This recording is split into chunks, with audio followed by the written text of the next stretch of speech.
जानकारी के लिए मेरे कई सहयोगी प्रदेश के अलग अलग शहरों से हमारे साथ जुड़ रहे हैं। बीकानेर से रौनक व्यास हमारे साथ जुड़ रहे हैं। रौनक, पहले आपके पास आना चाहूंगी। देखिए, काफी दिलचस्प मुकाबला अब होता जा रहा है और कहीं ना कहीं सबकी नजरें उपचुनाव पर है। 2 दिन का समय मात्र बचा हुआ है प्रचार प्रसार के लिए और इस बीच देखा यह जा रहा है कि जो दिग्गज नेता है वो अपनी पूरी ताकत झोंक रहे हैं।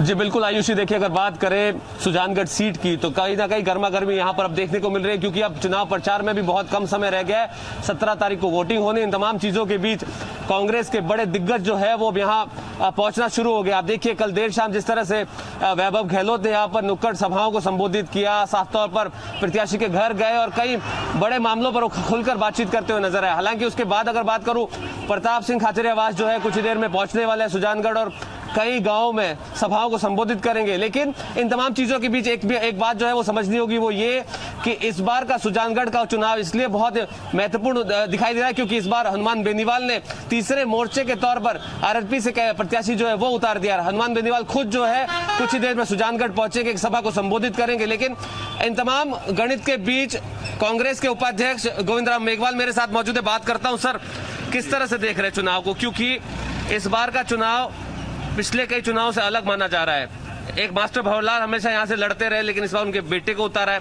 परिवारवाद की भी बात सामने आई है। किस तरह से देख रहे हैं? देखिए, ये चुनाव बहुत ही अलग तरह से चुनाव है। आप सब जानते हैं कि भंवरलाल जी की आकस्मिक डेथ के कारण ये चुनाव हो रहा है और मैं देख रहा हूँ, पिछले 10 दिनों से मैं इस क्षेत्र में घूम रहा हूँ, भंवरलाल जी के नाम की यहाँ लहर चल रही है। और आज सबसे पहले तो मैं डॉक्टर भीमराव अंबेडकर जी के जयंती के उपलक्ष्य में देशवासियों को, पूरे प्रदेशवासियों को बधाई देना चाहता हूँ। संविधान निर्माता डॉक्टर अंबेडकर जो कि देश के बहुत बड़े नेता थे और उन्होंने समानता, स्वतंत्रता और बंधुत्व का मैसेज दिया। अब इस बात करें अपन उपचुनाव की, तो मैं पिछले 10 दिनों से घूम रहा हूँ गांव-गांव में, यहाँ एक तरफा लहर चल रही है। ये जो मनोज मेघवाल हैं, ये भंवरलाल जी के एकमात्र पुत्र हैं। बच्ची भी उनकी डेथ होगी उसके भंवरलाल जी से 18 दिन पहले, और पूरे गांव में जहां भी जा रहे हैं भंवरलाल जी के प्रति सहानुभूति देखने को। लेकिन सर इस बार लगता है कि चुनाव में स्थानीय मुद्दे कहीं खो गए। केंद्र सरकार से मंत्री पहुंच रहे हैं, प्रदेश सरकार से मंत्री पहुंच रहे हैं, स्थानीय मुद्दों की बात नहीं हो पा रही है। दूसरी तरफ अगर बात करें, बाड़ों की राजनीति हो रही है।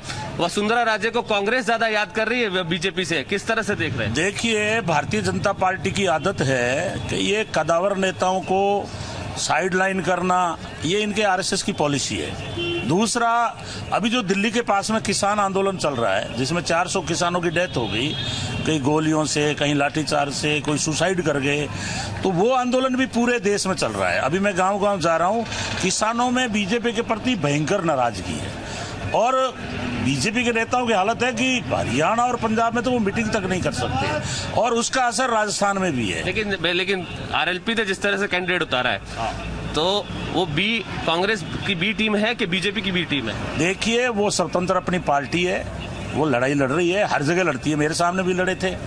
तो जो नायक समाज का कैंडिडेट है वो मानते हैं कि वो अपना, हनुमान जी जो है जगह जगह घूम रहे हैं, तो जो वोट उनको मिलेगा वो मिलेगा। लेकिन पिछली बार भी तीसरा कैंडिडेट संतोष मेघवाल थी, 30,000 वोट लेगी, उसके बावजूद भी भंवरलाल जी 40,000 से जीते थे।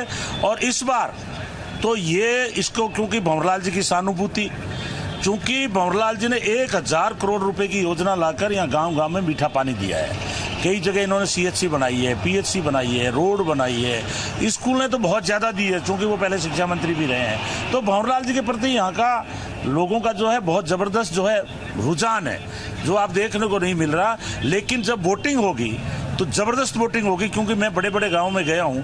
अनुसूचित जाति का तो 99% वोट एक तरफा भंवरलाल जी के नाम से मिल रहा है। दूसरा, जो अशोक गहलोत साहब ने, मुख्यमंत्री जी ने जो ऐतिहासिक बजट दिया है, गांव-गांव में जो जल मिशन योजना के तहत घर घर में टूटी लगाने का जो मैसेज दिया है, बजट में काम किया है, उससे भी लोगों में भारी उत्साह है। लेकिन राजेंद्र राठौड़ जिस तरह के आरोप लगा रहे हैं, क्योंकि वो भी चूरू इलाके से आते हैं, उन्होंने जिस तरह का कहा है कि अब जिस तरह के 2 सालों में विकास का काम नहीं हुआ है, कांग्रेस विकास की बात कर रही है, लेकिन भाजपा जो आरोप लगा रही है। राजेंद्र राठौड़ जी के आने से तो हमें उल्टा लाभ हुआ है। जो जाट चलिए समाज बिल्कुल, का जिस वोट तरीके से पिछली बार रौनक कहीं ना हमसे कहीं टूट देखा गया। जा रहा है कि जो सभी पार्टियां हैं अपनी अपनी जीत का दावा कर रहे हैं। चलिए राजसमंद अब आपको ले चलते हैं, वहां से अविनाश हमारे संवाददाता हमारे साथ जुड़ रहे हैं। अविनाश, अगर राजसमंद की बात करें तो बीजेपी का गढ़ राजसमंद को कहीं ना कहीं माना जाता है, लेकिन इस बार जो मुकाबला है वो काफी कड़ा है। एक तरफ कांग्रेस है तो दूसरी तरफ आरएलपी ने भी इस बार अपने प्रत्याशी को मैदान में उतारा है।